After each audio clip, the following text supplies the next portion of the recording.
What is going on, guys? Quality XA here today, and today I'm bringing you guys a brand new video on Destiny 2. Now today we're actually going to be covering mainly the This Week at Bungie. We have a load of news to cover about Forsaken as well, so I'm not going to hold you back, and let's get right into this. So starting off with actually the brand new Gambit game mode. So Robbie actually said, with Forsaken just around the corner, Gambit will soon be unleashed into the wild. I wanted to discuss our high level goals for this mode. Fuse the best aspects of PvE and PvP into brand new activity that you can experience only in Destiny 2. Make the mode accessible to players of all skill levels, but give it depth and variety that will keep even the most hardcore Guardians coming back for more.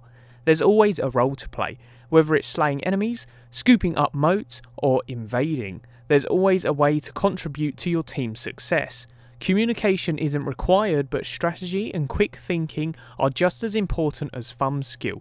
Always make it possible for teams that fall behind to come back so they don't get discouraged. They did also say Gambit was designed with replayability and variety as a core part of the experience, but we knew that wasn't enough. Players need desirable loot to chase and a way to show their dedication. So with that in mind, we created our very own ranking system, Infamy. So at a high level, Infamy is a progression based ranking system where completing matches earns you points. Winning matches will greatly accelerate your climb, while losing matches still earns you points, just fewer than if you win. An experience that rewards players with unique Gambit weapons and armour. They did also say each rank will require more Infamy points to complete than the last. Win streaks award bonus points. Your win streak caps at 5 and doesn't get reset until you lose a match, and your win streak won't be reset if you join a match in progress, which again, really cool indeed. They did also state, in addition to completing matches, you can also earn Infamy by completing Gambit Bounties. So each day the Drifter will have a selection of daily bounties available for sale that will award Infamy points, as well as other rewards. He'll also sell a special weekly bounty once you reach level 50. The weekly bounty will award a large number of Infamy points and a powerful piece of gear. This allows you to always be making progress towards Legend, no matter what your short-term goals are. Now we do know that there is actually going to be a fawn-like hand cannon that you can earn from Gambit as well, and we also have a screenshot here. Now I am extremely excited for the Gambit game mode. I personally believe it's going to be one of my more favoured game modes in Destiny. I really love the way that they've managed to work out a way to actually put in PvE and PvP together. The game mode itself sounds really awesome indeed, and the fact that they actually have a ranking system very similar to the way that we're going to see Valor in Season 4 is excellent. And yeah, really cannot wait to see what armour, what type of gear, what type of weapons we can actually earn from this brand new game mode. If you're hyped about this game mode, please let me know in that comment section below. And yeah, what are you going to be doing when this actually first comes out? We do also have this screenshot from Gambit as well, with some of what looks to be some of the Gambit armour. We do have this Warlock with this beautiful looking rocket launcher, possibly a shader, as well as this Gambit helmet as well. So again, really awesome indeed. Moving on though to more of the Crucible, we do have this picture of Lord Shaxx here. So you guys can see we've got the available bounties as well as pursuits now. Now with our pursuits, we've got these two tickets here, which I'm not 100% sure. These could be the two different ranking systems at this point in time. They don't show too much of the gear, but we also have a seasonal emblem as well as a seasonal shader, what looks to be. Very awesome indeed. And moving on, talking about Crucible, they did actually say this. So for the first goal, they say, making earning a high rank in Glory not feeling like your second job. So Glory rank points gained and lost have been retuned to reduce the overall climb to higher ranks. The weekly award has been fixed and its gains have been doubled. Next up, we have recognised the achievements of players who did not receive their weekly awards in Season 3.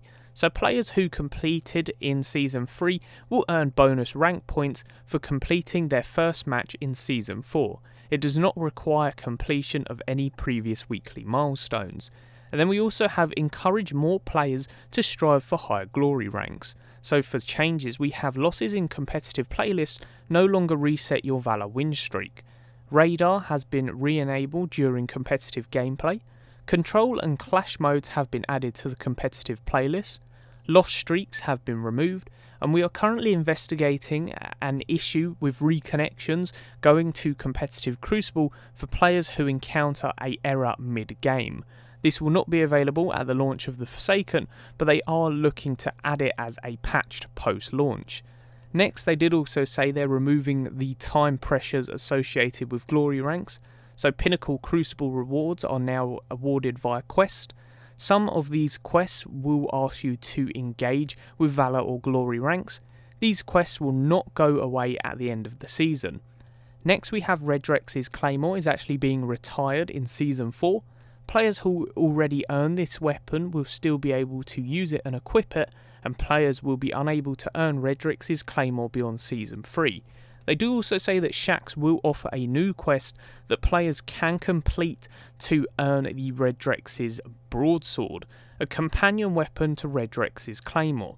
They do say Redrex's Broadsword is a very similar talent arrangement, but it does not share the lore and triumphs associated with Redrex's Claymore. Once you've earned the weapon, random roll versions of Redrex's Broadsword will start dropping from Crucible engrams. Each drop will have a fixed Outlaw and Desperado combination, and each drop will also have randomised barrels, magazines and Masterwork perks. Players who earn the Redrex's Claymore in Season 3 will receive additional bonuses, and owners of the Redrex's Claymore will be granted an exclusive emblem when redeeming the corresponding triumph. Claymore owners will be eligible for the drops of Redrex's Broadsword from Crucible engrams even without completing the corresponding quest. A new Crucible reward will be added via a quest in Season 4. So very awesome indeed. Speaking about the Redrex's Claymore, we do have some news about that which I'm going to cover in a separate video just because I think it needs to be focused on in its own video a little bit more, such as the quest and how you're actually going to earn the Redrex's Broadsword. I do believe that this is really cool. I still think it sort of takes away the exclusivity of the Redrex's Claymore. It's really good that they're giving the owners an emblem as well as almost letting them still use that weapon, but it seems like the Redrex's Broadsword is going to be even better for the fact that you actually get the random rolls on that. It makes it a bit more exclusive in my honest opinion and a little bit more powerful when you get the right rewards. Let me know your thoughts in that comment section below, and also let me know if any of you actually have the Redrex's Claymore. I currently don't, but I'm still trying to go and get that before Season 4 starts. I really don't think I will, but it's worth a go. Moving on though, they do say continue to promote Rumble as a third mode, so earning a third place in Rumble will now count as a win, and the correct number of Valor rank points will be granted. They do also say that they're going to be bringing back a feature where you actually have fire teams in Strikes, Gambit and Crucible. It will actually keep you guys together when you search for the next game. It doesn't work in competitive, but I think this is a pretty cool feature, especially if you're looking at doing, let's say, 5 strikes in a row or you're weekly free. You don't have any of your friends online, so you can stay in a team of 3 if the other 2 players are actually willing to do that. Really awesome indeed, and a change that has been needed for a long time. Moving on now to the clans update. So since launch, 50% of you have hit max rank in your clans each season. Going into Forsaken, there are 2 major things we wanted to improve with clans. Give you more reasons to play with your clanmates and make clan perks more interesting. So how you can earn clan XP is changing. When you start your journey in Forsaken, Hawthorne will have 3 daily bounties. They can be completed alone or with a fire team to grant a small amount of clan XP. Once your character reaches level the new 50, Hawthorne will add 3 additional weekly bounties that grant larger amounts of clan XP, but require you to fire team up with your clanmates. They do also say that there's a preview for the new clan perks for Season 4. We've got the images here of the 5 modifiers for the clans, and then they do say rank 3, increase resilience when in a fire team with clanmates.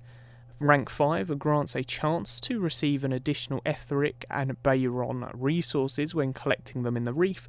And then rank 6, the weekly clan milestone also grants a Masterwork core. Really awesome indeed. And then next up we have Express Yourself. So they do have a little bit of a sneak peek of this brand new emote, and this is actually a Guardian who pushes a swing and has this rain behind him. You can also see he has some really awesome Prison of Elders alike armor. It looks really epic. Maybe you get this from Gambit. I'd really like your thoughts in that comment section below. But this Titan does look very unique and very different. Moving on though, speaking more of the Solstice armor, we actually got this news which I am really excited about, especially considering I'm going for the armor on all 3 characters. So they said Resplendent Masterworks. So last week we confirmed that the Solstice armor can no longer be upgraded after the conclusion of Solstice of Heroes. This week we can confirm that players will be able to complete objectives to masterwork their legendary Solstice of Armor, Resplendent, after Solstice of Heroes ends on August 28th. So that basically means if you have the legendary version of the armor, you will still have the challenges to unlock to get it to Masterworks after the event ends. Like I said, I'm really happy about this. I'm going for it for all characters, so I'm definitely looking at getting that Masterworks. Well, I do have to get one more legendary first, but yeah, let me know your thoughts in that comment section below. And then last but not least, we have to set the expectations. Here is a sampling of issues confirmed for the week leading up to Forsaken starting on August 28th. So exotic weapons will lose their +5 power mods in preparation for the Year 2 mod system. We've got Nightfall Strikes will no longer have scoring until September 4th. Some tooltips and item descriptions may reflect Year 2 item behaviour. Some tooltips and item descriptions may reflect Year 1 item behaviour. And Year 2 weapon slots will be live for all players, which may cause some weapons in players' inventories to go to their postmaster. All players should ensure their postmasters are clear by August 28th to prevent loss of items. Some Year 1 power weapons, which previously had an element attribute, will become kinetic for Year 2, and the elemental attributes for a handful of targeted Year 1 weapons will be changed and locked to specific attributes for Year 2.